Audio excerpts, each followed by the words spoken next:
এয়া নিশা জামুগুৰি থানাৰ পৰিৱেশ জনতাৰ সুৰক্ষাৰ স্বাৰ্থত থকা আৰক্ষী প্ৰশাসনক যেতিয়া এটা গৰু চুৰে 15,000 টকাত কিনি পেলাই ৰক্ষকে যেতিয়া ভক্ষক হৈ পৰে তাৰ পাছৰ পৰিৱেশ এয়া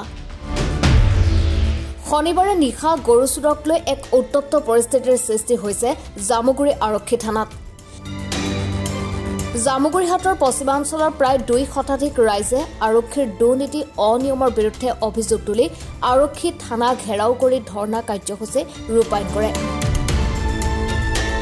অসম পুলিচ হাই হাই দুৰ্নীতি বন্ধ কৰক আৰক্ষী হুঁচিয়াৰ দুৰ্নীতিত জড়িত আৰক্ষীক চাকৰিৰ পৰা বহিষ্কাৰ কৰক আদি শ্লোগান দি থানা চৌহাত উত্তাল কৰি তোলে প্ৰতিবাদী ৰাইজে ৰাইজৰ অভিযোগ জামুগুৰি আৰক্ষীৰ গৰু চুৰৰ লগত থকা মিতিৰালিৰ বাবে অঞ্চলটোত অবাধ গতিত গৰু চুৰ হৈ আহিছে নিত গয়া ৰাইজৰ গৰু চুৰ কৰি সন্তাস সৃষ্টি কৰি আহিছে গৰু চুৰে শনিবাৰে গটাই মাৰি 3টাকৈ গৰু চুৰ ৰাইজে হাতে লুটে ধৰি আৰক্ষীক গটাই দিয়াৰ পাছত আৰক্ষীয়ে চুৰৰ পৰা মোটা ধন লৈ মুকলি কৰি দিয়াত উত্তেজিত হৈ পৰে ৰাইজ আৰু শনিবাৰে নিশাই এইদৰে জামুগুৰিহাট আৰক্ষী থানা ঘেৰাও কৰি প্ৰতিবাদ সাব্যস্ত কৰে গটাইমাৰী ভৰলি চাপৰি দীঘলী চাপৰি অঞ্চলৰ প্ৰায় 2 শতাধিক ৰাইজে এইদৰে সাব্যস্ত কৰে প্ৰতিবাদ বাইট চুৰে মুখেৰে যে 15,000 টকা লৈ কেদিনমান আগতে মানে চুৰখিনিক এৰি দিলে গতিকে এতিয়া জামগুৰি থানাৰ সেকেন্ড ওসি শ্ৰীমন্ত বৰ্মন নামৰ মানুহজন গতিকে যত নাকি আমি নিৰাপত্তা পাম যত আমাৰ বিশ্বাস আছে যে আমি মানে অন্যায়কাৰীৰ বিৰুদ্ধে মানে আমাৰ তেওঁলোকে মানে বিহিত ব্যৱস্থা লব তাতে এতিয়া মানে দুৰ্নীতিকাৰী ওলাইছে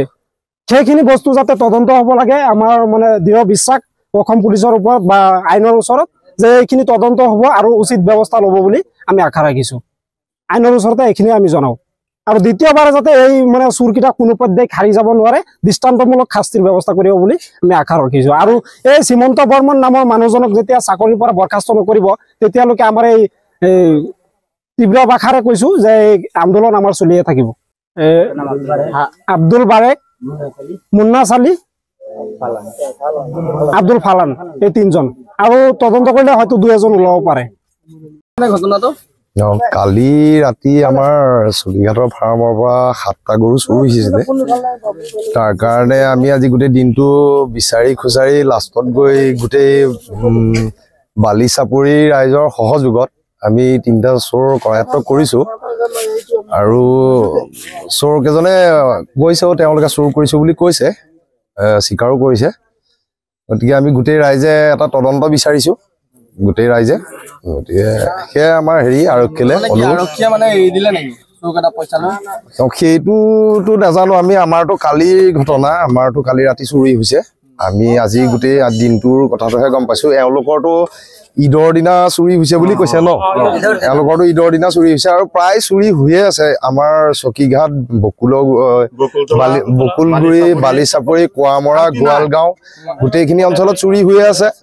আৰু গতিকে গোটেই ৰাইজ লগত ওলাই আহি পেলাই চোৰ 3জন কৰায়ত্ব কৰিছে আৰু 2-3জন আছে বুলি কৈছে তেওঁলোকক অতি শীঘ্ৰে ধৰাৰ ব্যৱস্থা কৰিব গোটেই গাঁৱৰ ৰাইজে লগতে পুলিচ প্ৰশাসনো আমাৰ লগত আছে গতিকে আৰু দেখা যাওক পুলিচ প্ৰশাসনে কিমান দূৰ আগবাঢ়ি যায় এইখিনি চোৰখিনি আমাক উলিয়াব আমাৰ গোটৰ ফাৰ্ম হয় চকীঘাটত তাৰে আমাৰ 7টা গৰু লৈ গৈছে কালি গোটৰ গৰু লৈ গৈছে ন 7টা গৰু লৈ গৈছে যিটো অভিযোগ কৰিছে এগৰাকী আৰক্ষী বিষয়াৰ বিৰুদ্ধে পইচা লৈ পেলাই এজনক এইটো বিষয়টো এওঁলোকে গোটেই গাঁৱৰ ৰাইজে এইটো অভিযোগ আনিছে আমিতো বাৰু সেইটো সময়ত তাত নাছিলো বা তেনেকুৱা পৰিস্থিতি আমি গম নাপাওঁ কিন্তু চুৰেৰ দেউতাই কৈছে যে মই ল'ৰাটো এজন ঘৰত লৈ আহিছো এনে লৈ অহা নাই সেকেন্ড তাৰক 15,000 টাকা দিছো 15,000 টাকা দি পেলাই ঘৰত আনিছো লৰাটো ঢাল লৈ ওলাইছে ঢাল কোটা হিহঁতে লৈ ওলাইছে কুকুৰি চুকুৰি লৈ ওলাইছে জামুগুৰিৰ পৰা পাঞ্জলৰ ৰিপৰ্ট এনি Bharat 24 Join BSc Nursing and GNM at St. Martha Institute of Nursing Guwahati under SM Group of Institutions.